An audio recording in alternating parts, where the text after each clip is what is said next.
CR CR যে আছো দুইজন, তোমরা আনমিউট রাখতে পারো। যদি তোমাদের কম্পিউটারে না হয়, সাউন্ড না হয়, তা আনমিউট রাখতে পারো। হ্যাঁ, শুনতে পাচ্ছ? জি স্যার, শুনতে পাচ্ছি স্যার। হ্যাঁ, লেট আস স্টার্ট।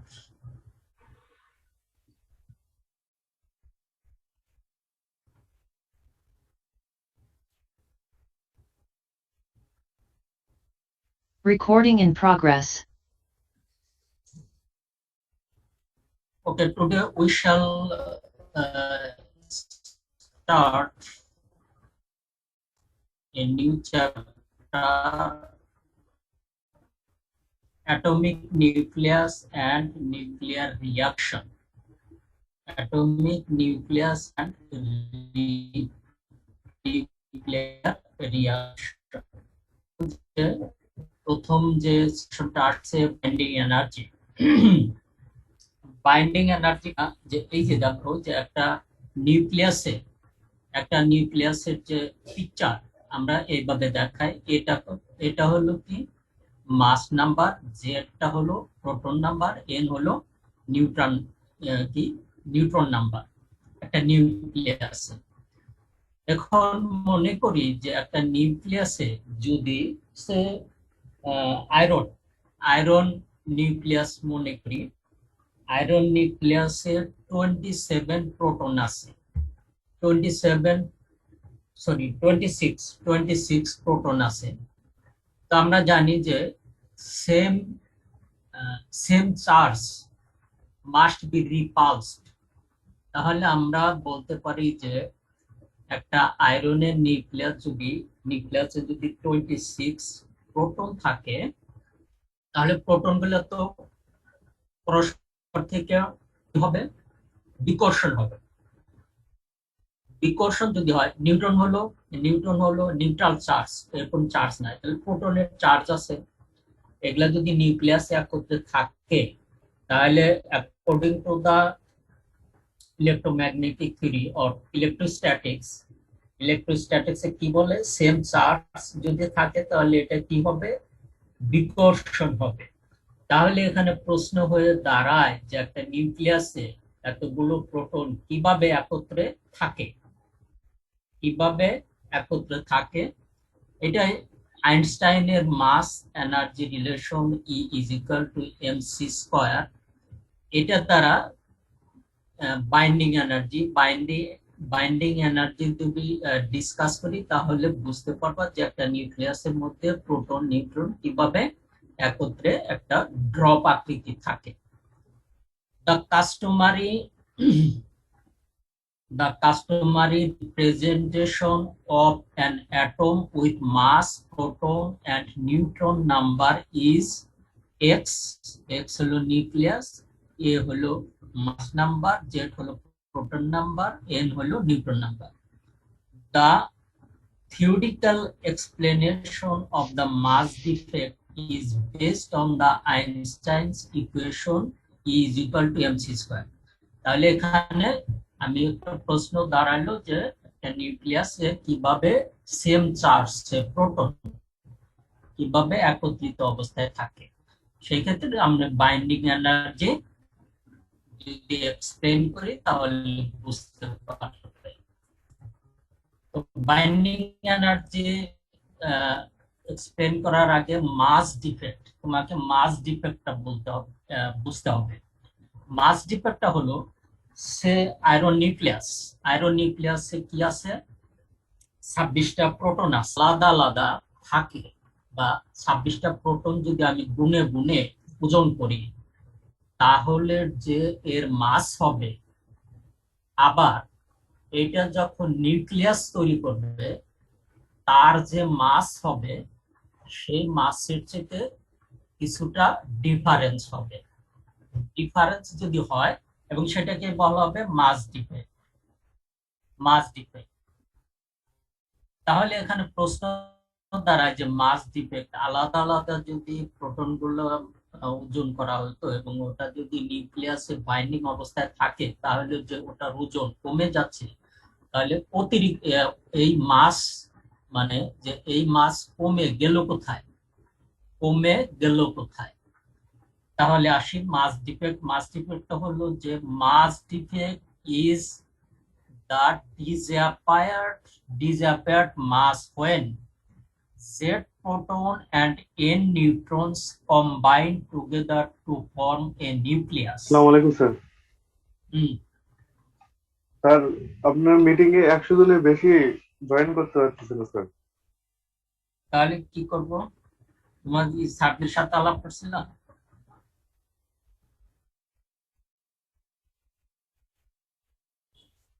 এটা হলো ডুয়েটের সমস্যা, ডুয়েটের সমস্যা এটা বলেছিলাম। গত তারিখে কি আমরা কথা গত ক্লাস বললাম? করতে 100 বেশি ছিলাম স্যার। শুনতে পাচ্ছি স্যার। হ্যালো তাহলে মাস ডিফেক্ট একটু বলেছিলাম যে মাস ডিফেক্টটা কি, sum of the mass of proton, এই যে দেখো mass defect delta M, mass defect delta M is equal to sum of mass of protons and neutrons when they are free। যখন প্রোটন এন্ড নিউট্রনের যে সংখ্যক proton এবং neutron নিউক্লিয়াসে থাকে, এগুলো যখন ফ্রি পার্টিকেল হিসাবে থাকে, তখন যে মাস minus desired mass of nucleus when the same number of proton and neutrons are bounded in the nucleus। ওই একই সংখ্যক প্রোটন এবং নিউট্রন যখন একটা নিউক্লিয়াসে বাউন্ডেড অবস্থায় থাকে, তখন যে তার মাস, সেটাকেই বলা হবে mass defect delta M.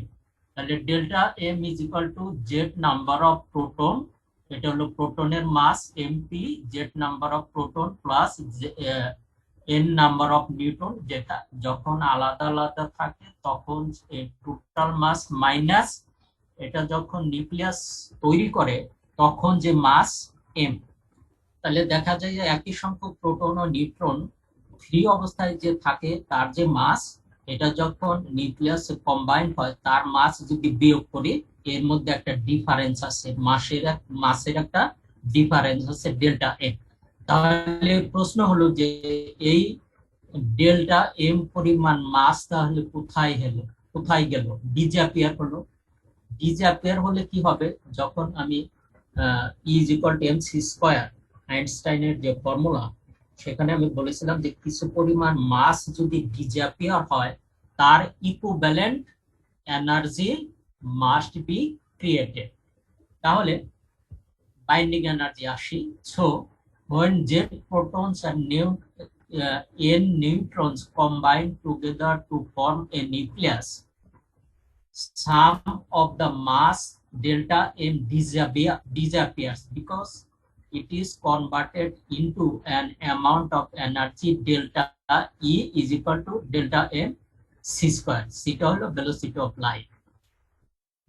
This energy is called the binding energy, BE of the nucleus. If M is the experimentally determined mass of a nucleus having Z protons and N neutrons, then binding energy delta M is equal to into C square, তাহলে এই binding এনার্জির জন্যই নিউক্লিয়াসে যখন proton এবং neutron একটা drop আকৃতি বা জড়াজড়ি অবস্থায় থাকে, এই এনার্জির জন্যই নিউক্লিয়াসে প্রোটন এবং নিউট্রন কম্বাইন অবস্থায় থাকে, এটাই বাইন্ডিং এনার্জি। মনে করো যে কিভাবে যে দুটা প্রোটন যখন পরস্পর রিপালস হয়, তাহলে রিপালসিভ ফোর্স, তার একটা এনার্জি আছে, ফোর্স ইনটু এনার্জি। ওই এনার্জি ইকুইভ্যালেন্ট এনার্জি যদি বাইন্ডিং এনার্জি হিসাবে যে পায় নিউক্লিয়াস, বাইন্ডিং এনার্জি, ওটাকে যদি তার বিপরীতে কাজ করে, তাহলে কি হবে, ওই প্রোটন দুইটা একত্রিত অবস্থায় থাকবে। তাহলে এইখান থেকে আসি, to disrupt a stable nucleus into its constituent proton and neutrons, the minimum energy required is to be the binding energy। তাহলে একটা নিউক্লিয়াসের যে প্রোটন এবং নিউট্রনকে যদি আমরা আলাদা আলাদা করতে চাই, তাহলে ওই নিউক্লিয়াসের যে বাইন্ডিং এনার্জি ওর ইকুইভ্যালেন্ট মিনিমাম বাইন্ডিং এনার্জির পরিমাণ এনার্জি বাইরে থেকে অ্যাপ্লাই করতে হবে, তবে নিউক্লিয়াসটা ভেঙে এর কনস্টিটিউয়েন্ট পার্টিকেল প্রোটন এবং নিউট্রন বা নিউক্লিয়ন নিউক্লিয়াসের যে প্রোটন এবং নিউট্রন থাকে তার এক একটিকে বলা হয় নিউক্লিয়ন। নিউক্লিয়ন গুলো যদি আলাদা করতে চায় তাহলে বাইন্ডিং এনার্জি ওই নিউক্লিয়াসের ইকুইভ্যালেন্ট বাইন্ডিং এনার্জি বাইরে থেকে অ্যাপ্লাই করতে হবে। if the binding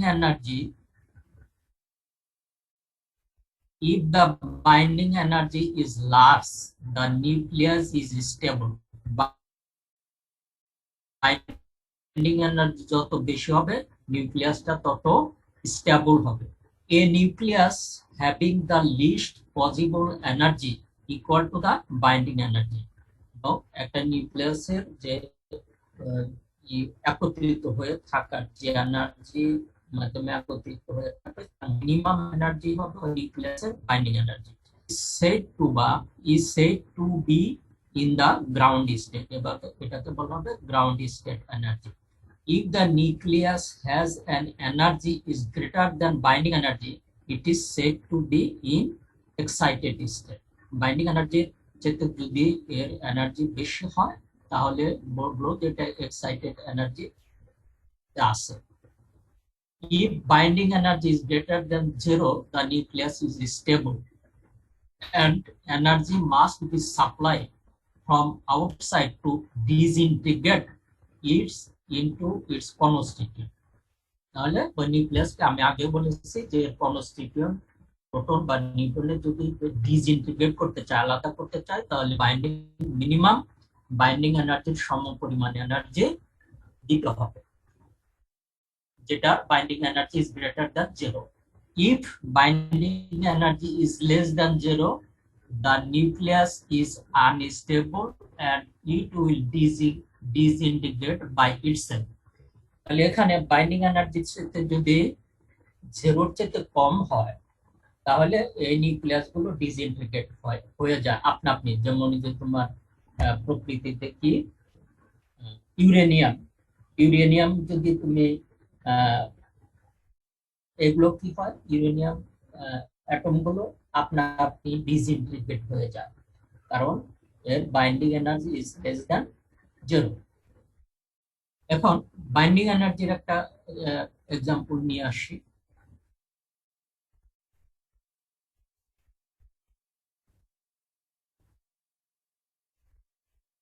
Calculate binding energy of deuterium by the given data। deuterium মানে কি? ডিউটেরিয়ামের নিউক্লিয়াসকে ডিউটেরিয়াম বলে। একটা ডিউটেরিয়ামের নিউক্লিয়াসে কি থাকে? একটা প্রোটন থাকে, একটা নিউট্রন থাকে। The deuterium formed by a proton and a neutron, mass of a proton এত 1.007276 ইউ বলতে বলা হয় অ্যাটমিক মাস ইউনিট। এখন অ্যাটমিক মাস ইউনিট কে এটাকে দেখি। Atomic mass unit is denoted by U. 1 atomic mass unit is equal to the 1.664 into 10 to the power minus 27 kg mass of proton। একটা প্রোটনের যে মাস সেটাকে আমরা একটা ইউনিট হিসাবে ধরবো অ্যাটমিক মাস ইউনিট। এবং একটা প্রোটনকে যখন এনার্জিতে কনভার্ট করা হয় তখন এই যে এই ফর্মুলা যদি ইউজ করি, এই formula delta is equal to delta MC square equivalent to 931 mega electron volt, অর্থাৎ 1 atomic mass unit, that means mass of a proton। একটা প্রোটনের মাসকে যদি এনার্জিতে কমপ্লিট কনভার্ট করি তাহলে এর ইকুইভ্যালেন্ট মাস সৃষ্টি হবে 931 মেগা ইলেকট্রন ভোল্ট। তাহলে mass of a proton is equal to এত ইউনিট, মাস হবে নিউট্রন, নিউট্রনের যে মাস সেটাকে অ্যাটমিক মাস ইউনিটে যদি আনি তাহলে 1.0086665 এই ডাটাটা দেওয়া আছে। তাহলে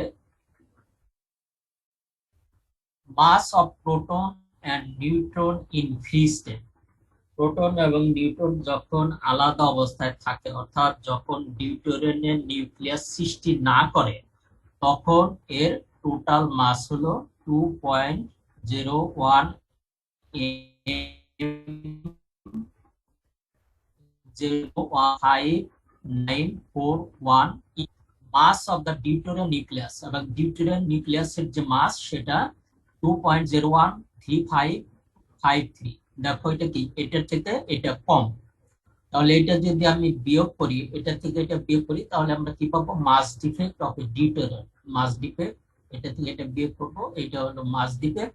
এই মাস ডিফেক্ট কি হবে, 1 atomic energy unit is equal two 931 mega electron volt. তাহলে এটাকে যদি আমি এটা দ্বারা মাল্টিপ্লাই করি তাহলে 2.23 mega electron volt.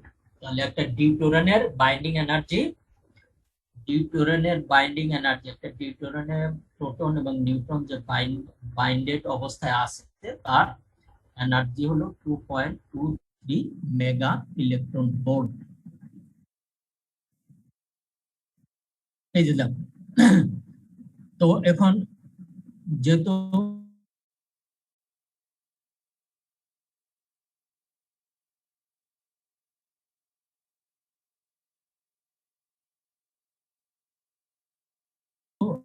ডিউটেরিয়ামের binding 2.23 neutron সৃষ্টি করতে চায়, তোমার নিউট্রন এক্সপেরিমেন্টালি আলাদা নিউট্রন লাগে, প্রোটন লাগে। তাহলে প্রোটন বা নিউট্রন যদি আমি আলাদা করতে চাই তাহলে একটা নিউট্রন বোল্ট বাইরে থেকে অ্যাপ্লাই করতে হবে। এখানে দেখো গামা রে হিসাবে ডিউটেরিয়ামের নিউক্লিয়াসে রেডিয়েশন দিছে, রেডিয়েশন দিলে পরে এটা প্রোটন এবং নিউট্রনে আলাদা হয়ে যাবে। Thus, when a deuteron is formed from a proton and neutron, 2.23 mega electron volt energy must be liberated. Conversely, অর্থাৎ একটা প্রোটন এবং নিউট্রন মিলে যখন ডিউটেরন সৃষ্টি হবে তখন এই পরিমাণ এনার্জি ছেড়ে দিবে। আবার conversely 2.23 mega electron energy must be supplied from an external source to break a deuteron into a proton and neutron. তাহলে ডিউটেরনকে যদি আমরা আবার ভেঙে ফেলতে চাই এই পরিমাণ এনার্জি বাইরে থেকে দিতে হবে। আবার একটা নিউট্রন এবং প্রোটন যখন ডিউটেরন নিউক্লিয়াস তৈরি করবে তাহলে এই পরিমাণ এনার্জি সে ছেড়ে দিবে প্রকৃতিতে। বাইন্ডিং এনার্জি আরেকটা এক্সাম্পল দেখায় যে বাইন্ডিং এনার্জি এটা কি, the binding energy of the neon isotope. Neon isotope binding energy is 160.647 mega electron volt. So নিয়ন হলো 20, এটা মাস নাম্বার, আর এটা হলো 10 হলো প্রোটন নাম্বার। তাহলে নিউটন কয়টা হবে, নিউটন হবে 10টা। সো মাস অফ প্রোটন এটা দেওয়া আছে 1.0072776 ইউ। মাস অফ নিউটনের মাস হলো 1.0086665 ইউ। তাহলে এই দুইটা বাইন্ডিং এনার্জি কি, আমি বাইন্ডিং এনার্জির ফর্মুলা যদি আনি, Z number of proton plus N number of neutron, আর এই কয়টা প্রোটন নিউট্রন যখন আলাদা অবস্থায় থাকে তখন যখন এটা নিউক্লিয়াস সৃষ্টি করে তখন তার মাস হলো এম। এটা যদি আমি বিয়োগ করি এবং সি স্কয়ার দ্বারা যদি মাল্টিপ্লাই করি তাহলে বাইন্ডিং এনার্জি। তো বাইন্ডিং এনার্জি ফর্মুলা আমি এটাকে এভাবে লিখতে পারি। তো বাইন্ডিং এনার্জি হলো দেওয়া আছে, আমাকে বের করতে হবে কি, ফাইন্ড দা অ্যাটমিক মাস, এই নিয়নের অ্যাটমিক মাস নির্ণয় করতে হবে। তো এখান থেকে 10 প্রোটন আছে দেওয়া আছে, তাহলে 10 নিউট্রন থাকতে হবে। প্রোটনের মাস নিউটনের মাস মাল্টিপ্লাই করলাম, আর এটা হলো অ্যাটমিক মাস বিয়োগ হলো, বাম সাইডে এইভাবে রেখে গেল, ডান সাইডে কি আসলো, এইটা যোগ এইটা, এত ইউ মাইনাস করতে মেগা, আমরা জানি যে mega electron volt, 931 mega electron volt is equal to per atomic mass. তো এটাকে যদি আমরা ভাগ করি তাহলে বাম সাইডে কি হবে, অ্যাটমিক মাস পাবো, ডান সাইডে এইভাবে রয়ে গেল। তাহলে এমটাকে বাম সাইডে নিলে এটা থেকে এটা বিয়োগ হবে, বিয়োগ করলে পরে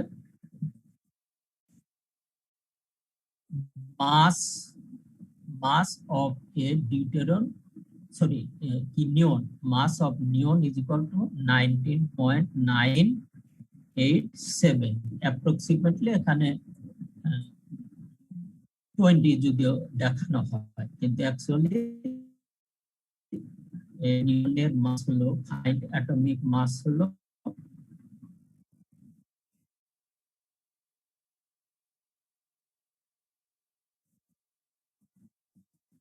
19.987 অ্যাটমিক মাস ইউনিট। পারমাণবিক বোমা তো কি আছে, একটা হলো অ্যাটম বোমা, আরটা হলো কি হাইড্রোজেন বোমা। অ্যাটম বোমা, হাইড্রোজেন বোমা, একটা হলো যে এর মানুষকে ধ্বংস করার জন্য যে দুই ধরনের বোমা, যেমন দ্বিতীয় বিশ্বযুদ্ধের সময় যে অ্যাটম বোমা হিরোশিমাতে এক্সপ্লোশন করা হয়েছিল, তার চাইতে এখন আরো শক্তিশালী বোমা তৈরি করা হয়েছে, যেটাকে বলা হয় হাইড্রোজেন বোমা। তো এই হাইড্রোজেন বোমা এবং অ্যাটম বোম কিভাবে মানুষের মাথায় ঢুকলো সেটা এখন আমি দেখাবো। বিজ্ঞানীরা প্রথমে রিসার্চ করলো plotting of binding energy per nuclear, যে কোনো একটা নিউক্লিয়াসের যে টোটাল বাইন্ডিং এনার্জি আছে এবং ওর মধ্যে যে টোটাল প্রোটন এবং নিউট্রন নাম্বার আছে তার দ্বারা যদি ভাগ করা হয়, তাহলে binding energy per nucleon is equal to total binding energy of a nucleus divided by total number of nucleons in the nucleus. Nucleons বলতে প্রত্যেকটা পার্টিকল, প্রোটন এবং নিউট্রনের এক একটা পার্টিকলকে এক একটা নিউক্লিয়ন্স বলা হবে।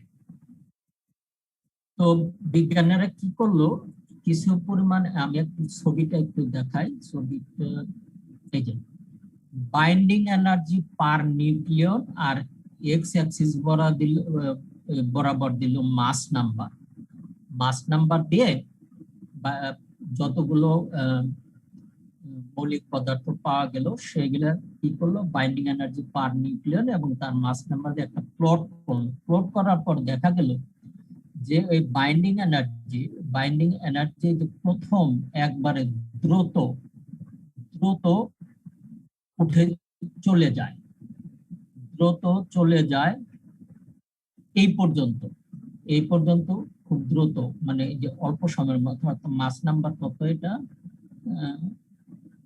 এই যে 60, যেমন আয়রনের হলো 56, যখন মাস নাম্বার 56, এর বাইন্ডিং এনার্জি পার নিউক্লিয়ন দ্রুত এটা উঠে যায়। পরবর্তী যে মলিকুল গুলো আছে তার বাইন্ডিং এনার্জি পার নিউক্লিয়নের যে গ্রাফ, সেটা এই যে মোটামুটি কনস্ট্যান্ট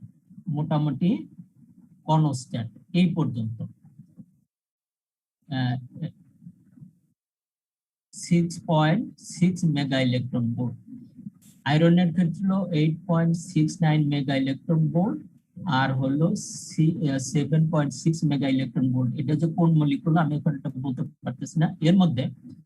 তো এই গ্রাফটা দেখে বিজ্ঞানীরা চিন্তা করলো অ্যাটম বোমা মাথায় ঢুকলো কিভাবে।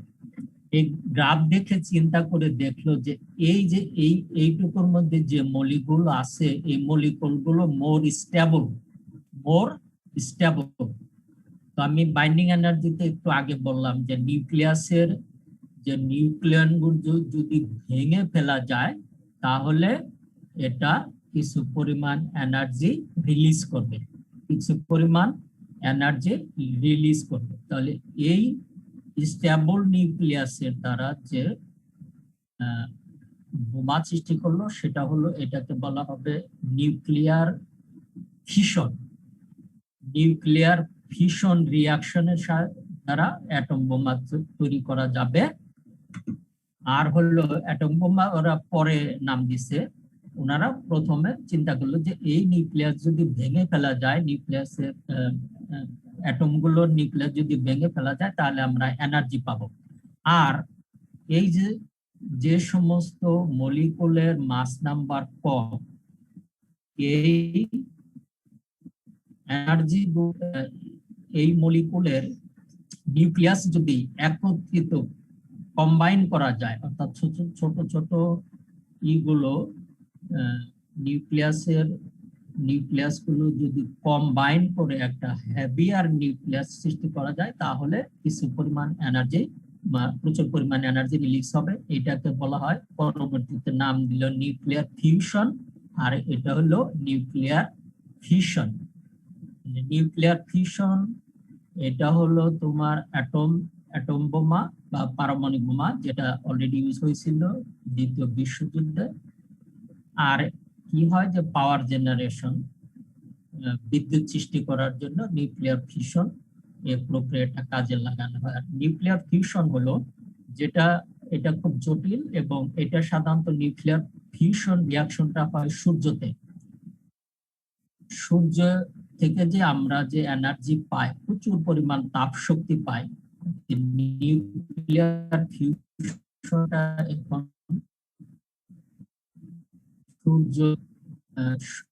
সূর্যের মধ্যে যে অনবরত রিয়াকশন হচ্ছে এবং এনার্জি রেডিয়েট করছে, সেখানে নিউক্লিয়ার ফিউশন হয়। তো এখন আসি, ছবিটা দেখালাম, এখন আমি এটা বর্ণনা সেম কথা, একটা ইংলিশে একটু। The binding energy per nucleon is plotted as a function of mass number A. The curve rises steeply at first and then more gradually until it reaches a maximum of 8.79 mega electron volt at A is equal to 56. অর্থাৎ আয়রনের ক্ষেত্রে আমরা আয়রনের মাস number জানি 56, corresponding to the iron nucleus. The curve then drops slowly to about 7.6 mega electron volt at the higher mass number. Evidently, nuclei of intermediate mass are the most stable. তাহলে এই যে এইটা আর এর মধ্যে যে সমস্ত নিউক্লিয়াসের মাস আছে এগুলো মোর stable, since the greatest amount of energy be supplied to liberate each of their nucleus. This fact suggested that a large amount of energy will be liberated if heavier nuclei can somehow be split into lighter ones, or if light nuclei can somehow be joined to form heavier one. The former process is known as nuclear fission and the latter as nuclear fusion. এটা আমি গ্রাফে দেখালাম যে nuclear fission heavier nucleus গুলোর মধ্যে থেকে nuclear fission প্রক্রিয়ায় energy পাওয়া যেতে পারে, আর লাইটার নিউক্লিয়াস থেকে এগুলাকে যদি কম্বাইন করা যায় তাহলে এনার্জি পাওয়া যেতে পারে। তাহলে এইটাকে বলা হয় নিউক্লিয়ার ফিউশন এবং আগেটা বলা হবে নিউক্লিয়ার ফিশন। তো এখন আমি দেখি, হ্যালো, শুনতে পাচ্ছ?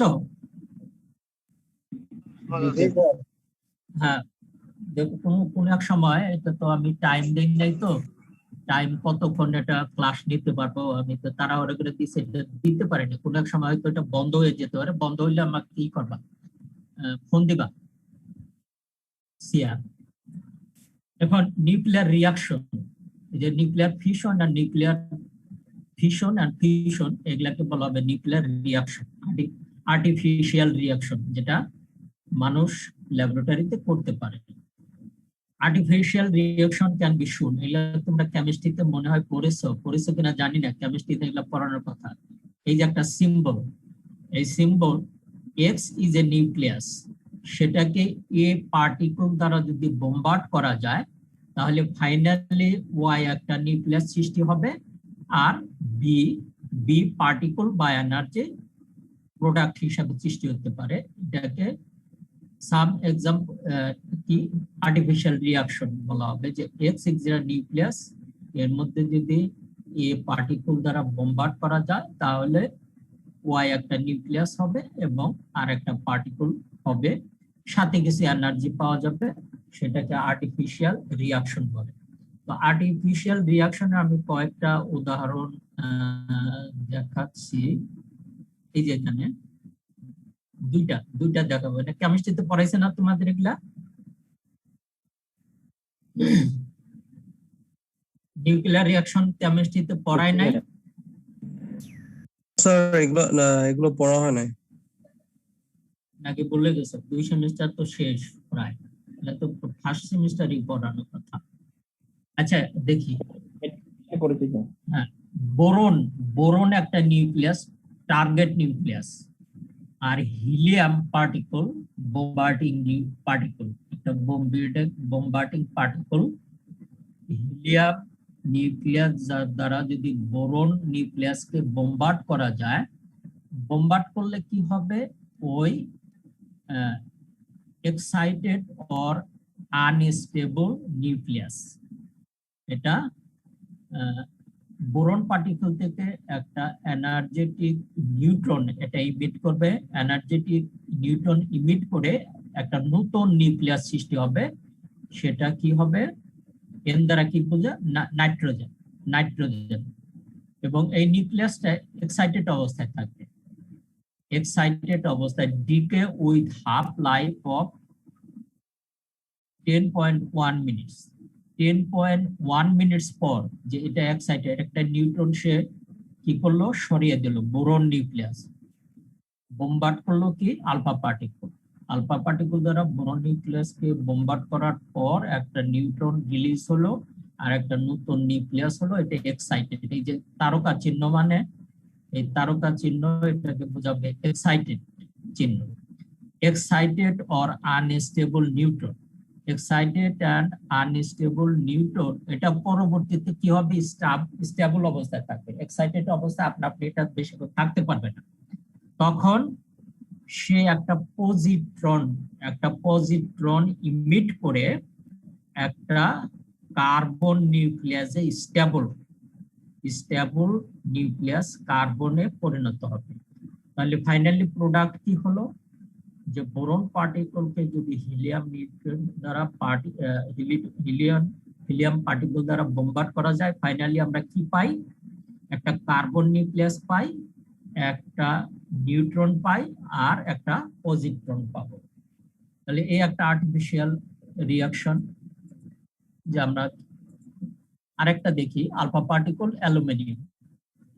অ্যালুমিনিয়াম নিউক্লিয়াসকে যদি আলফা পার্টিকল বা হিলিয়াম পার্টিকল দ্বারা বোম্বার্ড করা হয়, তাহলে ফসফরাস এক্সাইটেড একটা নিউক্লিয়াস ফসফরাস পাওয়া যায়। এই এক্সাইটেড অবস্থায় এটা কি হয়, একটা এনার্জেটিক নিউট্রন সে ইমিট করে, এনার্জেটিক নিউট্রন ইমিট করলে তখন দেখে এটা মাস নাম্বার এই যে 31 থেকে মাস নাম্বার 30 হয়ে গেছে, তার মানে একটা নিউট্রন সে ইমিট করছে। তখন এটা তখনও এক্সাইটেড অবস্থায় থাকে। এক্সাইটেড অবস্থায় এটা হাফ লাইফ কি এটা আমি পরে চ্যাপ্টারে পড়াবো, হাফ লাইফ মিন লাইফ পরে পড়াবো। হাফ লাইফ এটার ফসফরাসের হাফ লাইফ পিরিয়ড হলো 3 মিনিট। 3 মিনিট পর এটা কি হবে, আবার একটা পজিট্রন সে ইমিট করবে, ইমিট করে সিলিকন নিউক্লিয়াসে একটা স্টেবল সিলিকন নিউক্লিয়াস তৈরি করবে। তাহলে এই দুইটা তোমরা আর্টিফিশিয়াল নিউক্লিয়াস, এই আর্টিফিশিয়াল রিয়াকশন আমি দুইটা এক্সাম্পল দেখাইলাম। কারণ হলো যদি আমি নিউক্লিয়ার ফিশন, অ্যাটমিক বোমা এবং নিউক্লিয়ার ফিউশন এগুলো আর্টিফিশিয়াল রিয়াকশন। তো আর্টিফিশিয়াল রিয়াকশনটা আসলে কি সেটা আমি এখানে দেখাইলাম। এখন আসি নিউক্লিয়ার ফিশন কি। নিউক্লিয়ার ফিশন হলো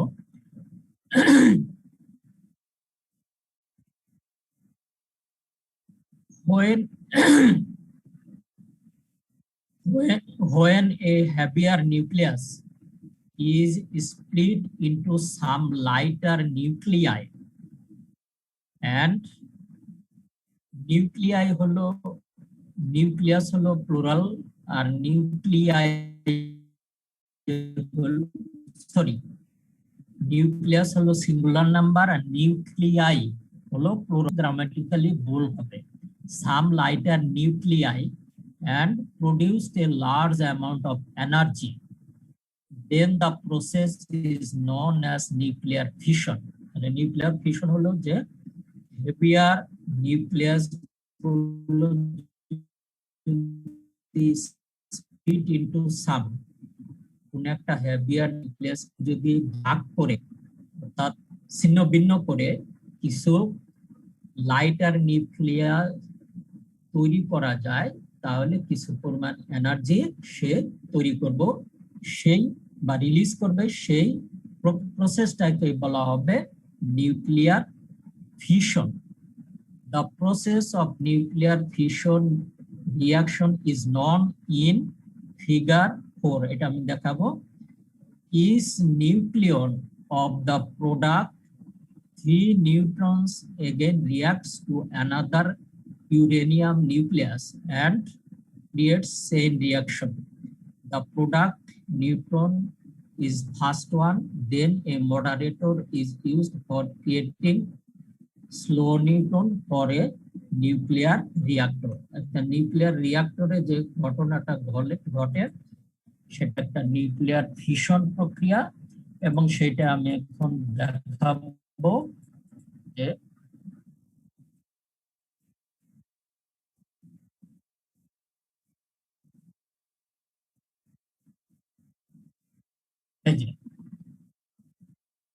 তো নিউক্লিয়ার রিঅ্যাকশন যদি ঘটাতে চাই অর্থাৎ ইউরেনিয়ামকে যদি আমরা ভাঙতে চাই তাহলে একটা নিউট্রন লাগবে। একটা এটা খেয়াল করবা, নিউক্লিয়ার রিঅ্যাকশন তোমরা ইঞ্জিনিয়ার, নিউক্লিয়ার রিঅ্যাকশনে কি পাওয়ার সেকশনে যদি চাকরি করো এটা একটা বেসিক জিনিস, সেটাকে তোমাদের জানতে হবে। সিভিল ইঞ্জিনিয়ার বা ইলেকট্রিক্যাল ইঞ্জিনিয়ার, মেকানিক্যাল ইঞ্জিনিয়ার যাই হোক না কেন, নিউক্লিয়ার রিঅ্যাক্টরে যে বেসিক রিঅ্যাকশনটা ঘটে সেটা। তো ইউরেনিয়াম, সেখানে আমরা জানি যে ইউরেনিয়াম নিউক্লিয়াস ইউজ করা হয়। তো ইউরেনিয়াম নিউক্লিয়াসকে যদি আমরা রিঅ্যাকশন ঘটাতে চাই তাহলে নিউট্রন লাগবে, স্লো নিউট্রন লাগবে। এখন স্লো নিউট্রনটা কি হবে, আমরা নিউট্রন কিভাবে সৃষ্টি করবো, আগে তো একটা নিউট্রন লাগবে। আলফা পার্টিকল দ্বারা যদি বেরিলিয়াম নিউক্লিয়াসকে বোমবার্ড করা হয়, নিউক্লিয়াসের মধ্যে বোমবার্ড করা হয়, তাহলে এক্সাইটেড আনস্টেবল নিউক্লিয়াস, এই এক্সাইটেড এখান থেকে 13 এখানে দেখো 13 কেন হলো, দেখো যে এখানে 9টা আর এখানে মাস নাম্বার কত 4 এবং 9 কত হলো 4 এবং 9 হলো 13। হ্যাঁ 13, এটা এক্সাইটেড অবস্থায় থাকবে।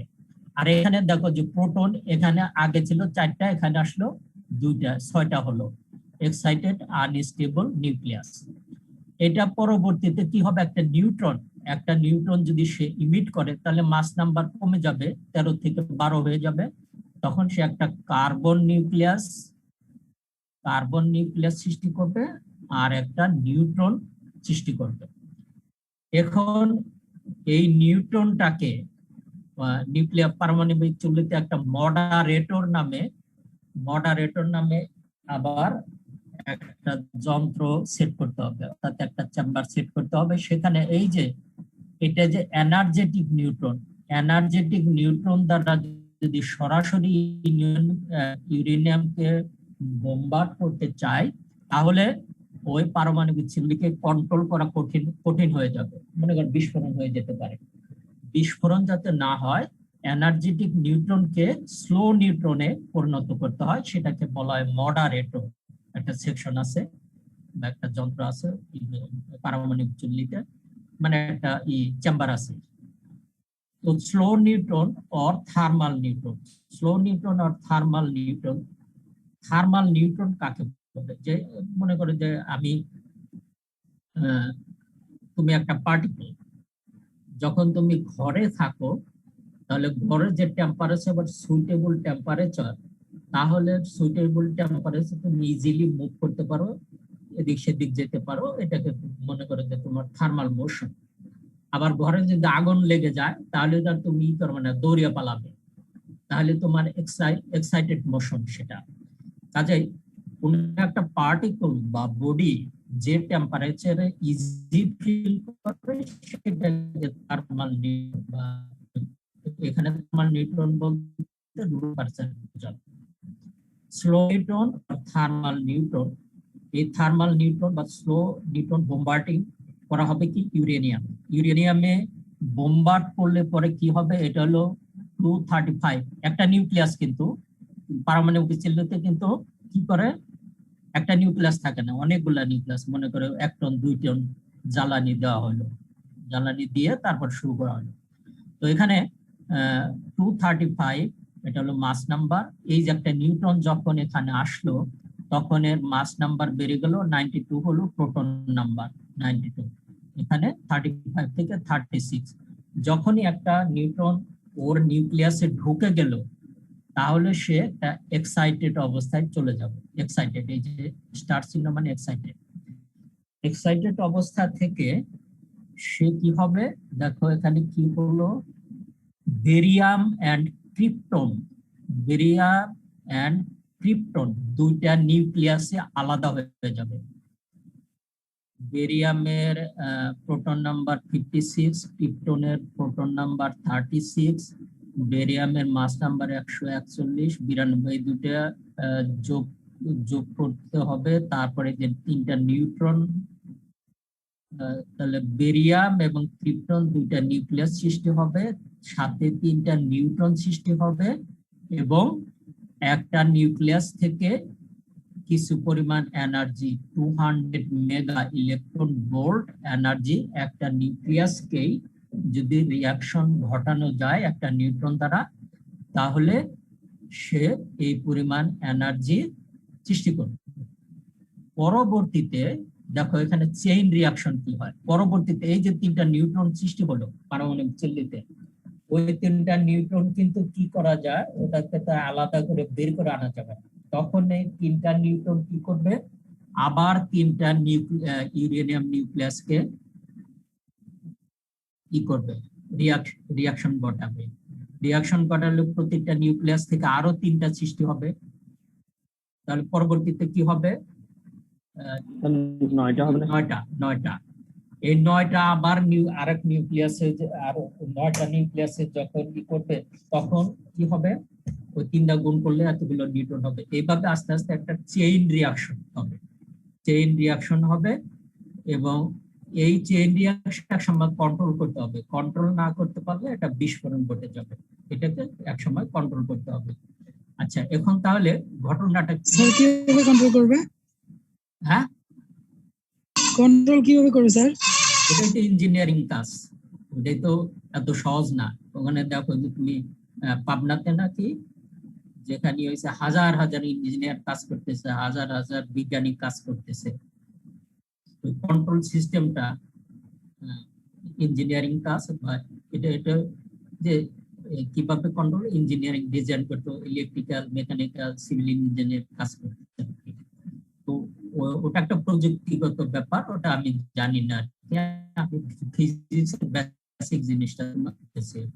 তো এখন আসলে কি ঘটে এখানে, Bohr and Wheeler's liquid drop theory for nuclear fission.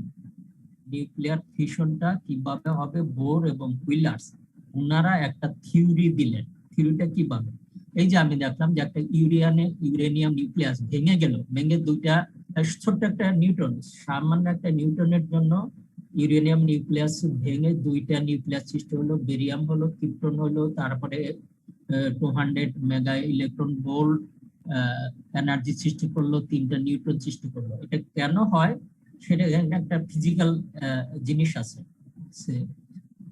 এটা মনে করি যে একটা ইউরেনিয়াম নিউক্লিয়াস, এখানে আমি কি নিউট্রন দ্বারা বোম্বার্ড করা হলো।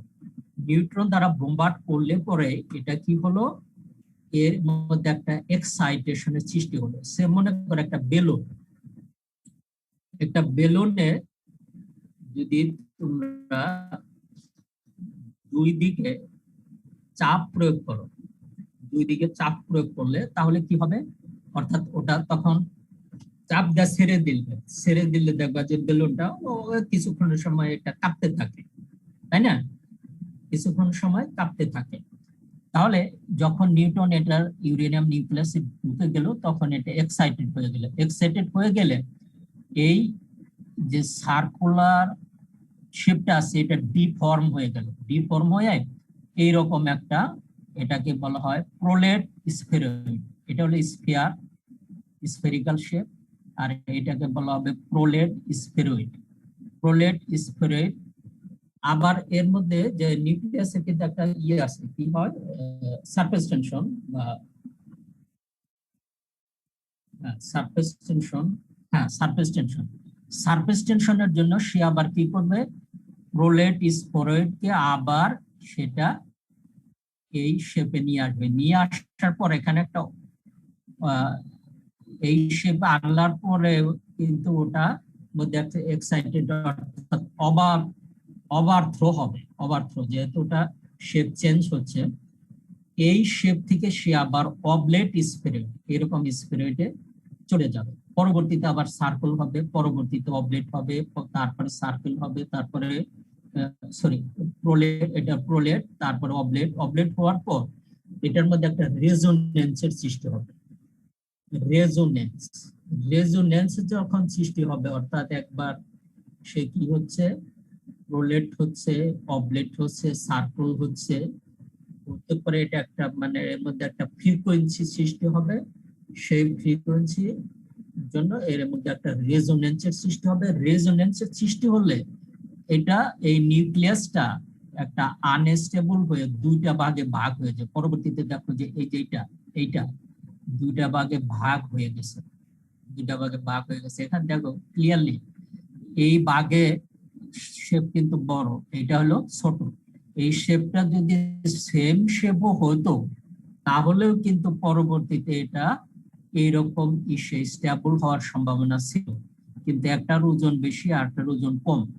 পরবর্তীতে কি হয়, এটা ভেঙে গিয়ে দুইটা আলাদা আলাদা, একটা বেরিয়াম আর একটা ক্রিপ্টন। দেখো বেরিয়ামের নিউক্লিয়াসের মাস নাম্বার আর ক্রিপ্টনের মাস নাম্বার আলাদা, দুইটা আলাদা নিউক্লিয়াসের সৃষ্টি হয় কুলম্ব ফোর্স। তখন একটা কুলম্ব ফোর্স কাজ করে, এটা কি পজিটিভ, এটা পজিটিভ, পজিটিভের মধ্যে কুলম্ব রিয়াকশন হবে, রিয়াকশন হলে এটা আর অরিজিনালি এই স্ফেরিক্যাল শেপে যেতে পারবে না, দুইটা নিউক্লিয়াসে সৃষ্টি হবে এবং দুইটা নিউট্রন সৃষ্টি হবে, দুইটা 200 মেগা ইলেকট্রন ভোল্ট সৃষ্টি হবে। এটা হলো তোমার ফিজিক্যাল একটা আর কি থিওরি। তারপরে আসি, বারটা বন্ধ করাবো, নিউক্লিয়ার ফিশন। এখন আসি nuclear fission. In this process, two or more light nuclei combine together to form a single heavy nucleus and release a large amount of energy. তাহলে লাইটার নিউক্লিয়াস গুলো কম্বাইন করে যদি একটা হেভিয়ার নিউক্লিয়াসে সৃষ্টি করা যায় তাহলেও এটা এনার্জি রিলিজ করবে। ফর এক্সাম্পল, when 4 হাইড্রোজেন, এই জন্য যে হাইড্রোজেন বোমা এখান থেকে আসছে, 4 হাইড্রোজেন নিউক্লিয়াই আর ফিউজ টুগেদার, 4টা হাইড্রোজেন নিউক্লিয়াস যদি ফিউজ হয় তাহলে কি হবে? Helium nucleus, helium. 4 hydrogen nuclei are fused together, a helium nucleus is formed. The formated mass of the single nucleus is always less than the sum of the masses of the individual light nuclei. তাহলে 4টা hydrogen nucleus যদি আলাদা আলাদা ওজন করে, ওইটা যখন একটা হিলিয়াম নিউক্লিয়াসের সৃষ্টি হবে তখন ওর যে মাস আগের মাসের চেয়ে কম হবে, অর্থাৎ সেখানে একটা মাস ডিফেক্ট হবে। সেই মাসটা কি হবে? এনার্জিতে কি হবে? কনভার্ট হবে according to the Einstein's equation. Einstein কিন্তু একজন ইহুদি ছিল, ইহুদি এবং সর্বকালের যাবৎকালের সর্বকালের সর্বশ্রেষ্ঠ বিজ্ঞানী সে এখন। E is equal to mc square.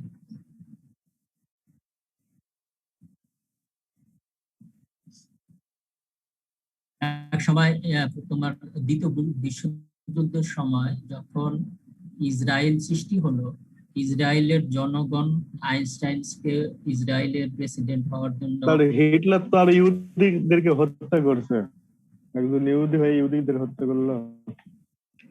হ্যাঁ, সেটাও অন্য জিনিস। যেহেতু আইনস্টাইন আসছে, আইনস্টাইনের কথা বলতেছে। তো ইসরায়েল আইনস্টাইনের প্রেসিডেন্ট বানানোর জন্য চিঠি দিয়েছিল, কিন্তু আইনস্টাইন সেটা গ্রহণ করে নাই। দেখো যে একজন বিজ্ঞানী আর একজন রাজনীতি, সে যদি প্রেসিডেন্ট হইতো তার মাথার দিকে যত বিজ্ঞানের চিন্তা ভাবনা সব পরিষ্কার হয়ে যেত। মানে একজন রাজনীতিবিদ আর একজন বিজ্ঞানী কিন্তু সেম জিনিস না, তাদের চিন্তা ভাবনা অন্য আর ভিন্ন ধরনের হয়ে যাবে। একজন বিজ্ঞানী চায় মানুষের কি মঙ্গল, আর একজন রাজনীতিবিদ মঙ্গলও যেতে পারে, নিজের স্বার্থে অমঙ্গলও যেতে পারে। তো এনিহাউ, তো এক্সাম্পল আমি নিউক্লিয়ার ফিশনে একটা এক্সাম্পল দেখাই। Consider a single helium nucleus form by the fusion of 2 deuterium nuclei. দেখো যে প্রথমে কি হয়, এই একটা হাইড্রোজেন, এই একটা সরি ডিউটেরনে কি থাকে?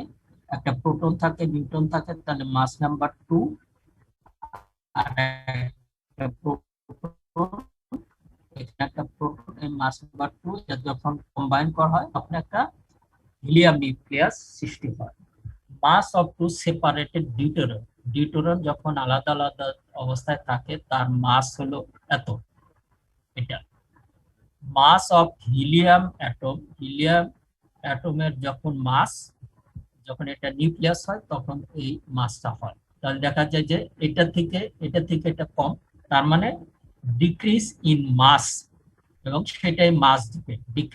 ডিক্রিজ ইন মাস, এটা থেকে এটা বিয়োগ করবে, এটা থেকে এটা বিয়োগ করলে পরে এই পরিমাণ অ্যাটমিক মাস থাকে, এবং সেটাকে যদি এনার্জিতে রিলিজ করা হয় তাহলে 931 মেগা ইলেকট্রন পার অ্যাটমিক মাস, মাল্টিপ্লাই করলে 23.84 মেগা ইলেকট্রন ভোল্ট। তো ওই যে আগে একটা এক্সাম্পলে চলে আসছিল আর কি। Thus energy released in fusion to produce a helium atom is 23.84 mega electron volt, is near equal to 24 mega electron volt. তাহলে হাইড্রোজেন অ্যাটম থেকে যদি একটা হিলিয়াম অ্যাটম তৈরি করা যায় তাহলে এত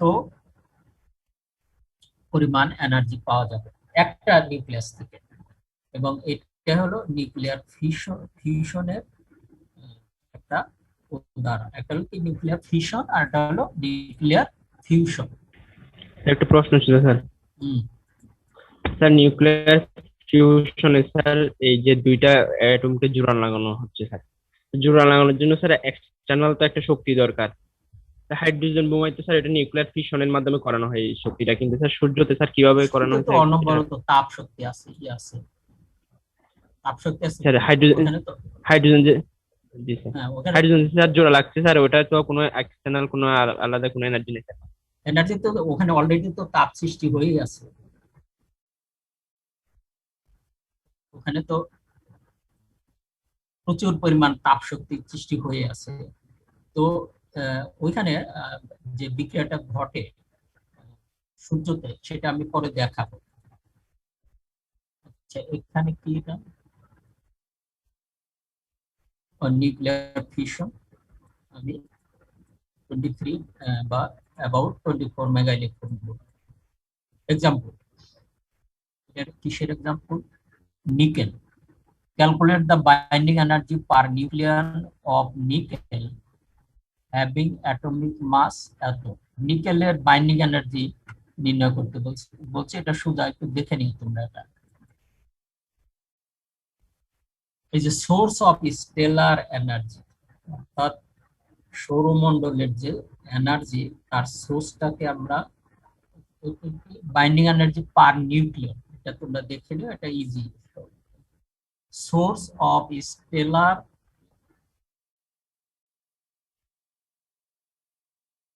এনার্জি, অর্থাৎ আমাদের শক্তির উৎস কি বলা হয়? শক্তির উৎস হলো সূর্য।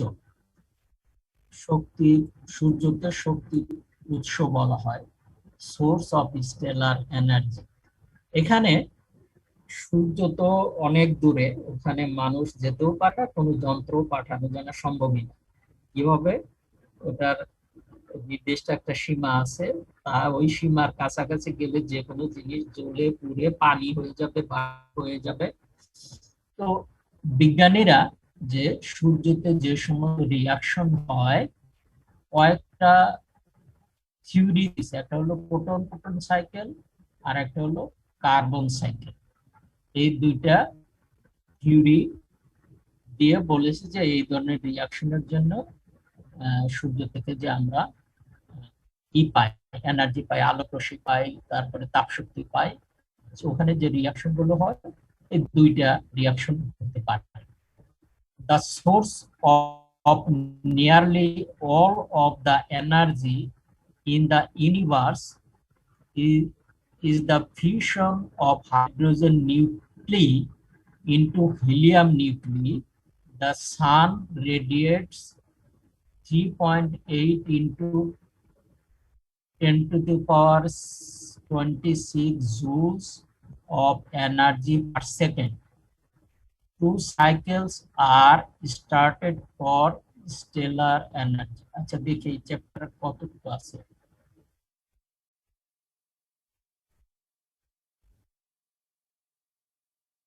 আচ্ছা, আজকে থাক।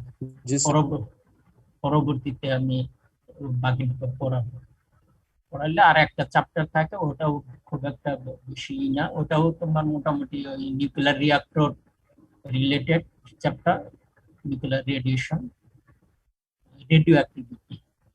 স্যার একটা প্রশ্ন ছিল। হ্যাঁ, বলো।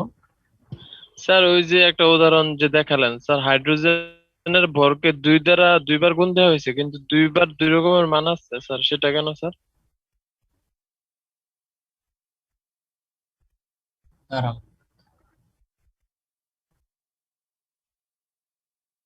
দেখা যায় কি? জি না স্যার।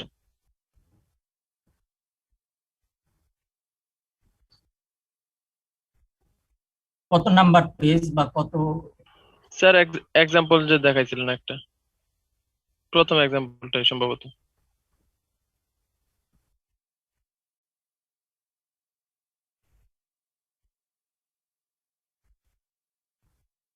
এটা? জি স্যার এটাই।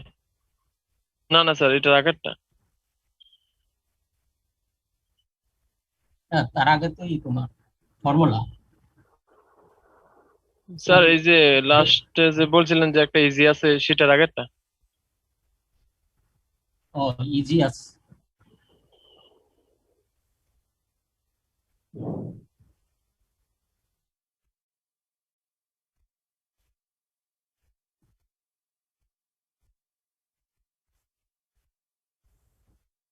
না এটা জি স্যার, স্যার এটাই স্যার, এখানে দুই দ্বারা সেম মার্কে গুণ দেওয়া হচ্ছে কিন্তু মান হচ্ছে দুইটা। ও স্যার এই যে মাস অফ টু সেপারেটেড ডিউটেরিয়াম আর একটা হচ্ছে মাস অফ হিলিয়াম অ্যাটম। হ্যাঁ, এইটাই তো এই চ্যাপ্টারের মূল বিষয়। তুমি তো কি কি তাহলে বুঝতে ভুল করছো। মাস ডিফেক্ট কি? মাস ডিফেক্টটা ক্লিয়ারলি কি বুঝো নাই নাকি কি কনফিউজ হয়ে যায়? মাস না না ডিফেক্টটা কি? দুইটা যখন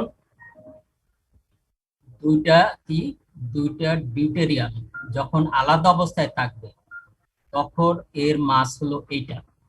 মাস of the helium atom, helium atom বলতে কি বোঝাচ্ছে? হিলিয়াম নিউক্লিয়াস সৃষ্টি হওয়ার পর, হিলিয়াম নিউক্লিয়াস সৃষ্টি হওয়ার পর তার মাস হলো এইটা, এবং সেটাই তো মাস ডিফেক্ট। অর্থাৎ বুঝতে পারছো?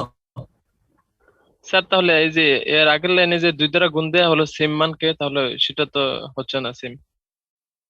এই যেটা জি স্যার, এটাকে গুণ দিলে হচ্ছে 4.028 আর এরপরেরটা হচ্ছে 4.0026।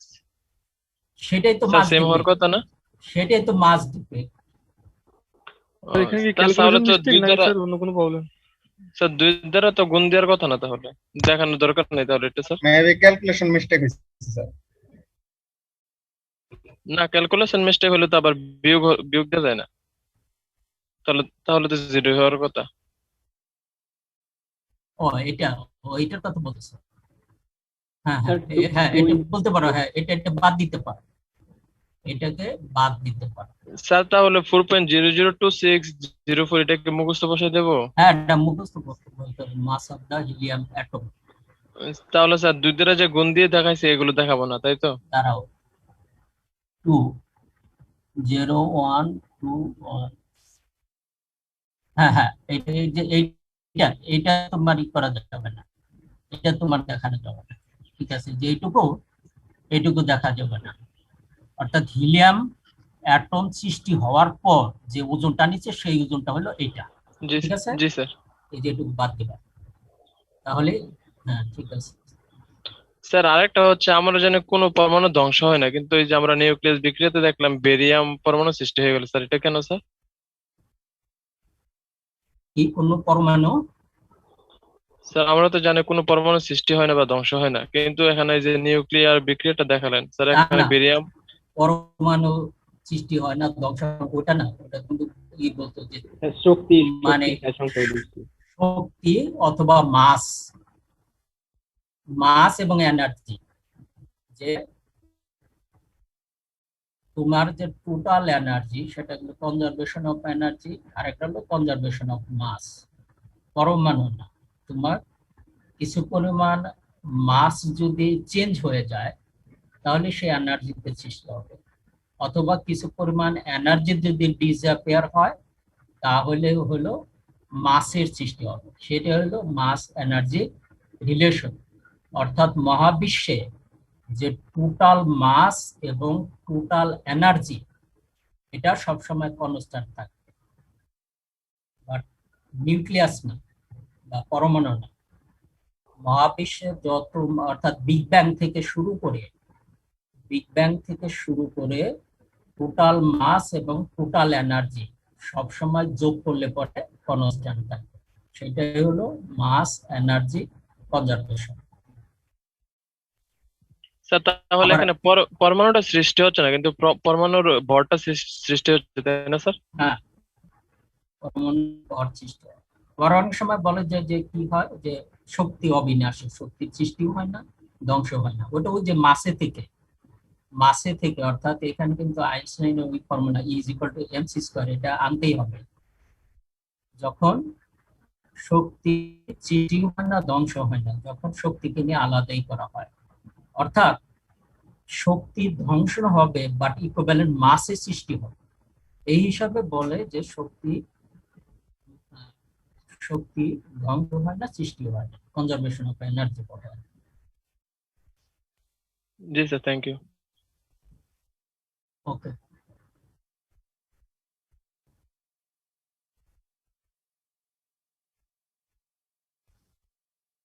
Record.